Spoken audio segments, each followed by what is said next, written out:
Olá! Hoje a gente vai mergulhar num conceito que, olha, pode dar um nó na cabeça de muita gente: o paradoxo de temer a Deus.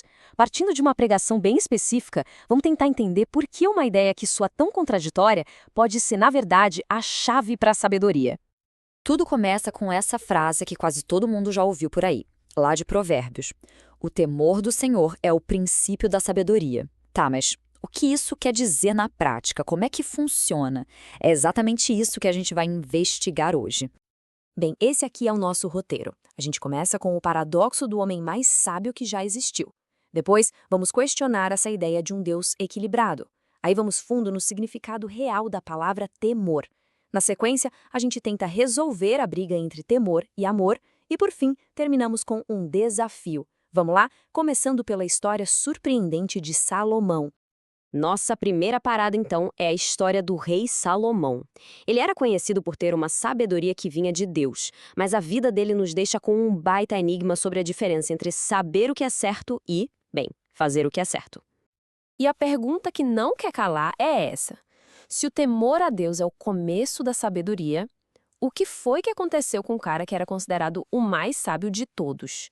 A vida dele parece totalmente contra o que ele mesmo ensinou.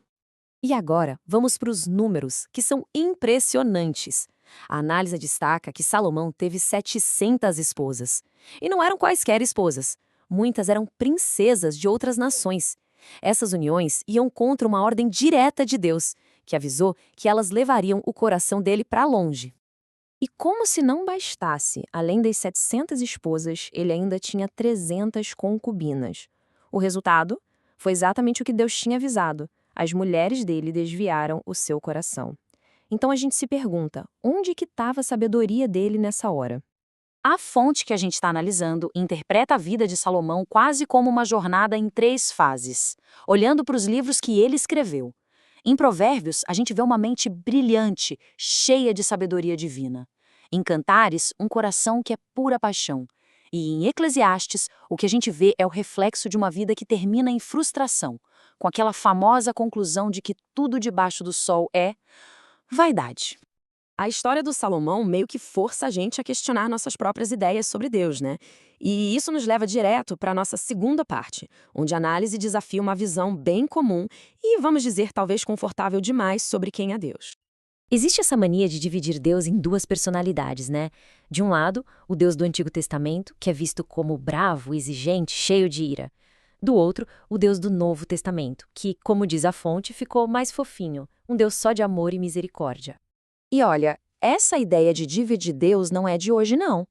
A fonte nos lembra de um cara chamado Marcião, lá do segundo século, que levou isso tão a sério que ele dizia que eram dois deuses diferentes. Para provar o ponto dele, ele literalmente saiu cortando os pedaços da Bíblia que não batiam com a visão dele. Claro, ele acabou sendo considerado um herege. E aqui vem a tese central da análise, o ponto principal. O Deus que a Bíblia mostra não é um Deus de equilíbrio, mas um Deus de extremos. Ele não é um pouquinho de cada coisa, ele é extremo em todos os seus atributos. E para ilustrar isso, a fonte dá 3 exemplos. Primeiro, uma glória extrema, que a gente vê na imensidão do universo. Segundo, uma misericórdia extrema, que a análise chama de um amor absurdo, visto no sacrifício de Jesus. E por último, isso é crucial, uma ira extrema, uma raiva infinita contra o pecado. Nessa visão, Jesus é a prova viva desses dois extremos, da misericórdia e da ira. Ok, para a gente conseguir entender essa ideia de um Deus de extremos, principalmente esse lado da ira, a gente precisa entender o que a Bíblia realmente quer dizer com temor. Então, na nossa terceira parte, vamos dar uma olhada em algumas palavras-chave que muitas vezes são interpretadas de forma errada. Phobos, Sheol e Geena. Esse conceito de temor não some no Novo Testamento. Muito pelo contrário, ele é reforçado pelas palavras do próprio Jesus. Em Mateus capítulo 10, ele deixa bem claro quem ou o que a gente deveria temer de verdade. E aqui está o pulo do gato. A palavra que Jesus usou no original grego é phobos. E a tradução direta de phobos não é uma reverência, um respeito, é medo, pavor, terror. A análise deixa isso bem claro. Quando Jesus mandou temer, ele estava falando de phobos. E isso não foi só uma vez. A fonte mostra que a palavra phobos aparece várias vezes no Novo Testamento como algo positivo. A igreja primitiva crescia no temor do Senhor, os cristãos deviam buscar a santidade no temor de Deus e o temor vinha sobre toda a alma. Parece que era algo importante, né? Outra coisa super importante que a análise faz é diferenciar os termos que a gente traduz como inferno. Sheol, no hebraico, ou Hades, no grego, era um lugar temporário dos mortos. Já Geena é outra história. É o lugar da punição final, eterna. E o ponto que mais chama a atenção é que a pessoa que mais falou sobre Geena como esse destino final foi o próprio Jesus. Certo, agora a gente chega na parte que parece que vai dar um curto-circuito na cabeça. Como é que o temor e o amor podem viver juntos? Parece uma contradição total, mas a fonte que a gente está analisando tem uma explicação para isso. E aqui está o versículo que parece jogar um balde de água fria em tudo. 1 João 4,18 diz: "No amor não existe medo", e a palavra usada é phobos. E aí, como é que a gente junta isso com as ordens para temer a Deus? A resposta, como sempre, está no resto do versículo.